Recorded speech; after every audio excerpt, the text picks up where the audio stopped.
is actually bad for you. We cannot offer scientific proof of this.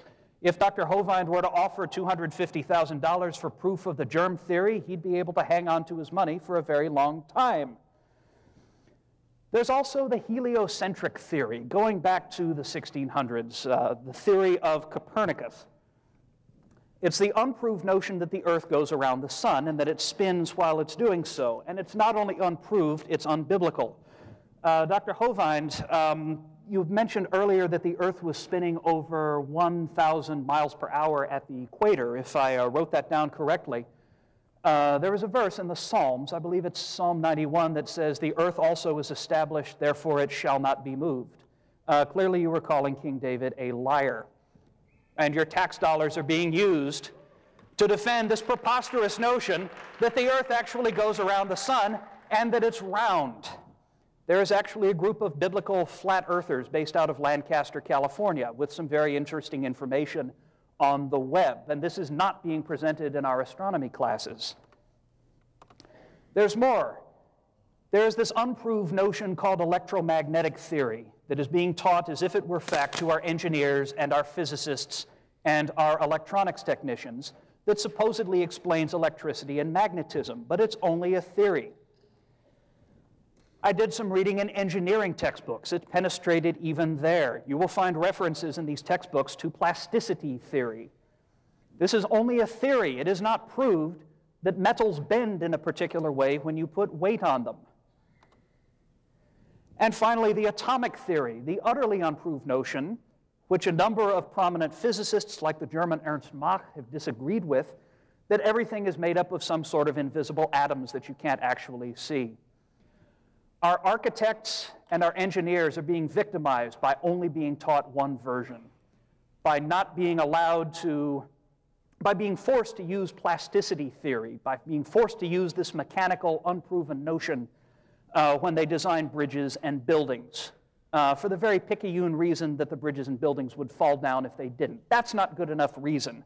We need to expose them to a wide range. Just an example, a so-called educational website on disease clearly mentions the germ theory of disease. Not proven, not fact, merely a theory. Yet our medical schools indoctrinate thousands of doctors each year with the unproven notion that little living things crawling around in the air can make you ill.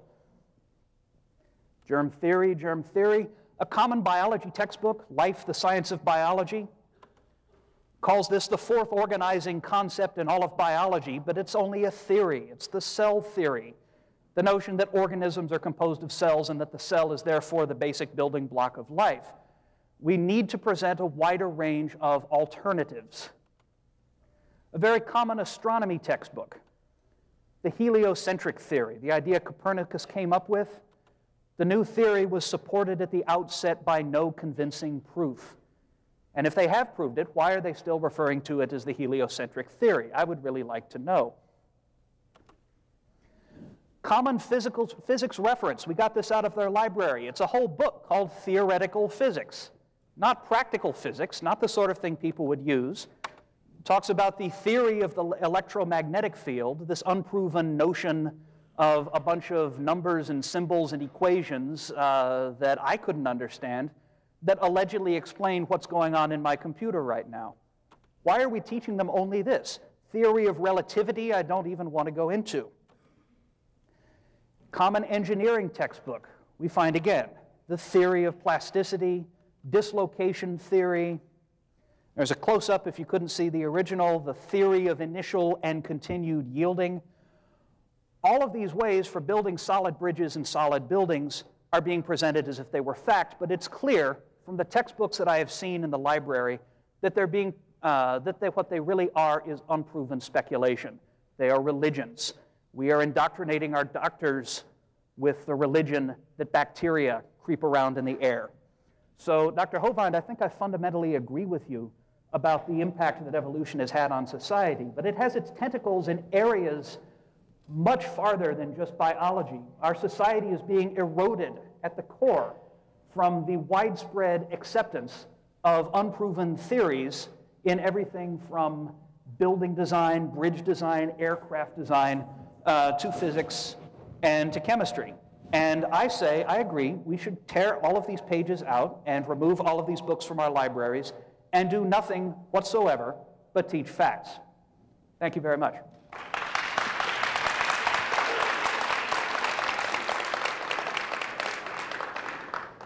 All right. I can't remember the name of the fallacy for what you just committed for the logical thinking, but you're trying to include evolution with these other things to try to make it appear that they're the same. I'll have to go back and look up the name of the fallacy in the logical process. But we observe cells. To say the cell theory, I mean, you can see them under the microscope. I've seen them and worked on them many thousands of times. You can see the effects of the electromagnetic theory. You can see the results. I would like to see what results we have from the evolution theory. What advancements to modern science do we have? What good has this done? And I think I could point out, if we had time, scores of examples where the textbooks do not refer to it as the evolution theory. They refer to it as the fact of evolution. And they'll say statements like, you know, all species of life have a common ancestor. That has not been observed. It's not even said that this is a theory that all species of life have a common ancestor. So you're trying to include evolution with these other sciences as if they're on equal footing when they're certainly not at all. Let me give you some examples of what this theory has done for our world. Evolution is the foundation philosophy behind racism. There are many, many folks who would agree with this, including Stephen Gould. There's Darwin's book, The Origin of Species, which is, by the way, not the entire title to the book. These are considered different species of monkeys, yet they're obviously the same kind of animal. Okay, they're still a monkey.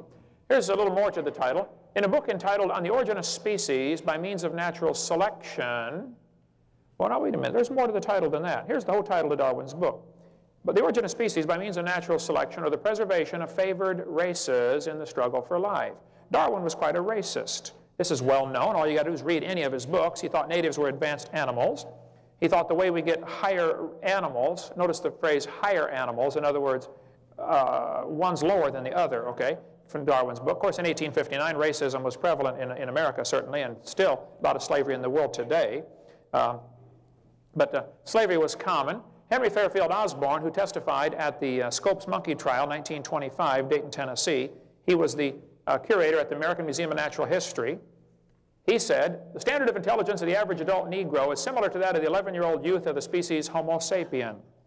He was quite the racist. Stephen Gould at Harvard University said, biological arguments for racism may have been common before 1850, but they increased by orders of magnitude following the acceptance of the evolutionary theory. So I think this theory we're teaching the kids certainly is a pseudo-scientific justification for racism. Thomas Huxley, the man who really promoted Darwin, said, no rational man cognizant of the facts believes the average Negro is the equal, still less the superior, of the white man. Charles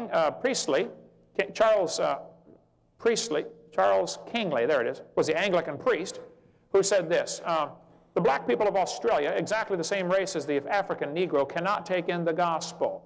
Poor brutes in human shape, they must perish off the face of the earth. Kingsley is the fellow who really promoted Darwin and got people to accept him. Kingsley and Huxley were the two primary pushers and movers and shakers for Darwin's theory when it came out. The Mormons, of course, have swallowed this, and they think the Negroes are inferior. We could talk a long time about that if we had time. So I would point out that the evolutionary theory was used as justification for killing the Australian and the Tasmanian Aborigines. They were using the skulls of these people as displays in museums and in classrooms because their jaws are thicker. People used to go to Australia and kill the Aborigines just to get their skulls for